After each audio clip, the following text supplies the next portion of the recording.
সবাই ঠিক আছে তো না?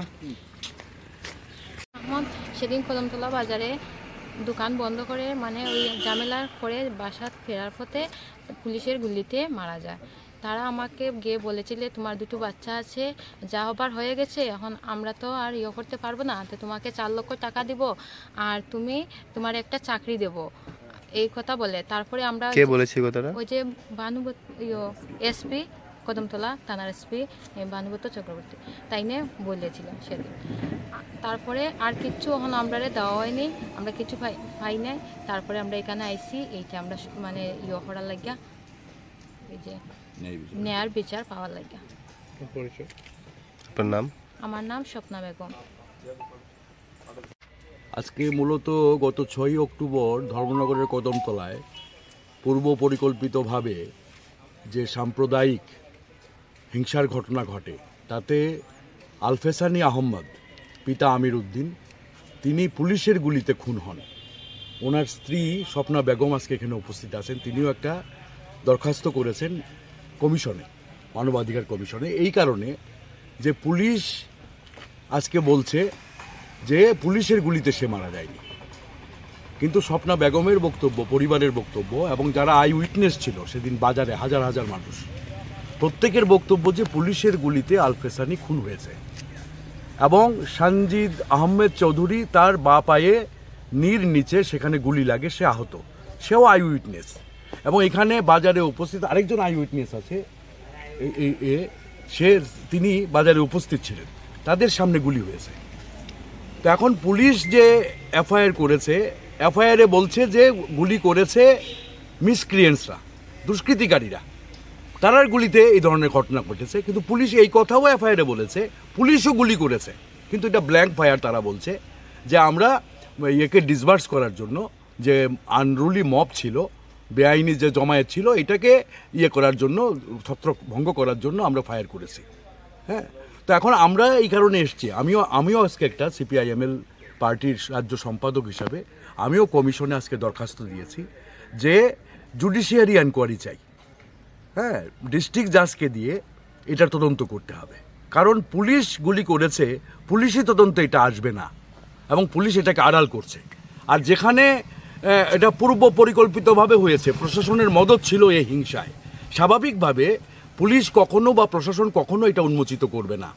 কাজে এখানে মানবাধিকার কমিশনের হস্তক্ষেপ লাগবে এবং এটা জুডিশিয়ারি এনকোয়ারি লাগবে, জুডিশিয়াল এনকোয়ারি। হ্যাঁ, বিচার বিভাগের তদন্ত করতে হবে।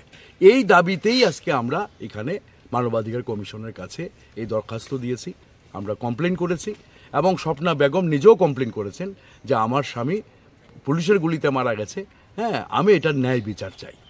হ্যাঁ, এই দাবিতে আমরা এসেছি। এবং কি বলেছে, এখন এটা রেজিস্টার্ড হয়েছে, আমাদের 2টা কমপ্লেন আজকে রেজিস্টার্ড হয়েছে, এটা নেক্সট ডেট পড়বে এবং হিয়ারিং হবে এবং সমস্ত ডকুমেন্ট এখানে আসবে। তো আমরা সময় চেয়েছি যে আমরা কত দিনের মধ্যে এটা জানতে পারবো। তিনি বলছেন খুব দ্রুতই আমরা এটা জানতে পারবো। হ্যাঁ, খুব দ্রুতই এটার করবেন, উনি শুরু করবেন এবং আজকে এটা উনি রেজিস্টার্ড করে নিয়েছেন সাথে সাথেই। হ্যাঁ, রেজিস্ট্রেশন হয়ে গেছে, আমাদেরকে রিসিভ কপি দিয়ে দিয়েছেন। তো কাজেই এই যে ঘটনা, ত্রিপুরার ইতিহাসে কদমতলার মতো হিংসার ঘটনা আর ঘটেনি, এত বড় হিংসাত্মক ঘটনা।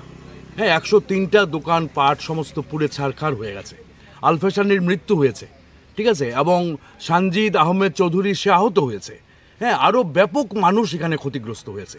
এবং অদ্ভুত ব্যাপার, প্রশাসন যে সাম্প্রদায়িক, আমি আপনাকে বলছি এই সরকারটাই সাম্প্রদায়িক, এই কারণে যে সেখানে 103টা মুসলিমদের দোকান, হিন্দু মুসলিম উভয়ের দোকান পোড়া গেছে, কিন্তু 20 জনকে তারা বেছে বেছে 5,000 টাকা দিয়েছে এসডিএম ক্ষতিপূরণ প্রাইমারিভাবে, আরও দেবে বলেছে, কিন্তু একজনও মুসলিম দোকানদারকে দেয়নি। একটা প্রশাসন এটা করতে পারে? সংবিধানের উপরে এই সরকারটা চলছে বলে মনে হয়? আমার তো মনে হয় না সংবিধানের উপরে চলছে। এসপি ভানুপদ চক্রবর্তী স্বপ্না বেগমের হাত ধরে বলেছে 4 লক্ষ টাকা দেওয়া হবে কারণ পুলিশের গুলিতে মারা গেছে, এবং শুধু তাই নয়, তোমাকে একটা চাকরি দেওয়া হবে, আলফেসানির স্ত্রী হিসাবে তাকে একটা চাকরি দেওয়া হবে। কিন্তু দেখেন, আজ পর্যন্ত 1 টাকাও এই পরিবারকে দেওয়া হয়নি। হ্যাঁ, এবং চাকরি তো দূরের কথা। তো কাজে এই পরিবারটা ন্যায় বিচার পাবে কি করে? তো এই সরকারটা একটা সংখ্যাগুরুদের পক্ষে দাঁড়িয়ে আজকে সংখ্যালঘুদের টার্গেট করে এই ধরনের ঘটনা ঘটাচ্ছে, এবং এটাই পূর্ব পরিকল্পিতভাবে এই ঘটনাটা ঘটেছে। কাজে এইটা আমাদের সংবিধান অনুসারে হতে পারে না, এই দেশটা সবার। হ্যাঁ, এই ন্যায় আমরা চাই। হ্যাঁ, মানবাধিকার কমিশন এই দেশের, এই রাজ্যের সমস্ত মানুষের অধিকার যাতে লঙ্ঘিত না হয়। মানবাধিকার মানে আমার যে মৌলিক অধিকার যাতে লঙ্ঘিত না হয়।